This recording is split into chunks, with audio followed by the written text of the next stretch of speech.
Thomas and Mimi are at an art gallery in New York City. Mimi confides in Thomas that she intends to relocate to Croatia. Thomas expresses dismay, as she represents the only constant in his life. Mimi confronts Thomas, questioning the nature of their relationship.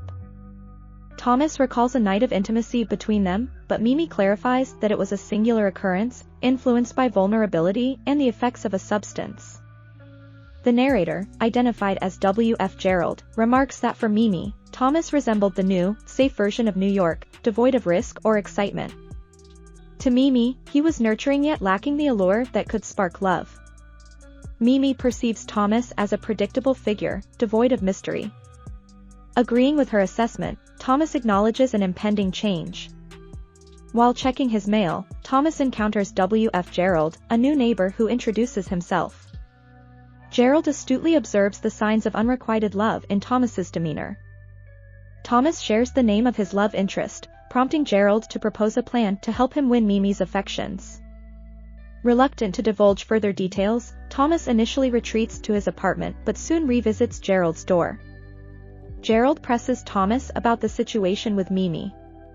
Thomas reveals that Mimi is involved with a man named Nick, but they shared a brief yet magical night together before becoming platonic. Gerald suggests that at her stage in life, Mimi's defenses are strong, advising Thomas to make her fear losing him. Thomas seeks clarification, to which Gerald responds, "Fear of losing you." The narrative shifts to Judith, Thomas's mother, who finds solace in hosting dinner parties. Surrounded by artists, these gatherings distract her from personal anxieties. However, the facade of a happy family masks underlying tensions. Ethan, Thomas's father, discourages his son from pursuing a writing career, citing the financial challenges. Thomas accompanies Mimi to the theater, but his attention is diverted when he notices his father with a younger woman. Following the performance, Mimi reassures Thomas about his father's love, attributing the issue to his mother. Despite Thomas's advances, Mimi rebuffs his affection. Thomas's frustration grows, comparing himself unfavorably to his father's companion. Over dinner, Ethan offers Thomas financial support to move from Manhattan's Lower East Side. Thomas confides in Gerald about his desire to confront his father, seeking advice. When Thomas inquires about Gerald's sparsely furnished apartment, Gerald deflects, revealing his affluent status in Brooklyn. Thomas expresses a simple wish for his father to end the relationship, prompting Gerald to question Thomas's aspirations. Uncertain of his desires, Thomas expresses a vague desire for self-improvement. The narrator delves into Ethan's past, detailing his fascination with New York's literary scene in the 1980s.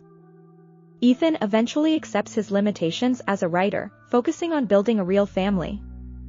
Thomas's passion for writing goes unnoticed by Ethan, who fears the hardships of rejection. Judith's strong bond with her son further alienates Ethan, who immerses himself in work. Thomas and Mimi stake out Ethan's publishing office, trailing his lover Johanna discreetly. Gerald presses Thomas to define his objectives, leading Thomas to express a desire to confront Johanna about his father. Johanna, aware of Thomas's identity, invites him to lunch, revealing her year-long relationship with Ethan. Thomas questions Johanna about her intentions, accusing her of luring his father away. Johanna, however, suggests that Judith unknowingly facilitated their affair, prompting Thomas's confusion. At a wedding with Mimi, Thomas encounters Johanna, leading to a private moment of intimacy. Thomas later confesses his aspirations of becoming a writer to Johanna, who expresses interest in his work. Reluctant due to his father's criticism, Thomas shares his writings with Gerald, who offers genuine praise.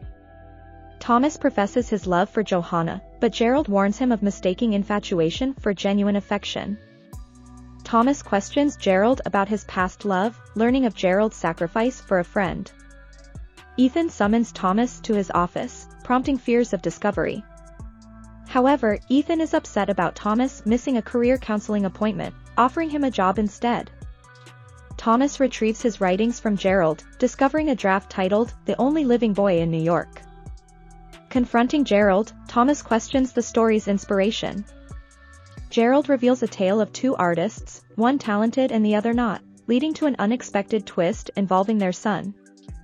Thomas confronts his mother, now aware of her long-lost love.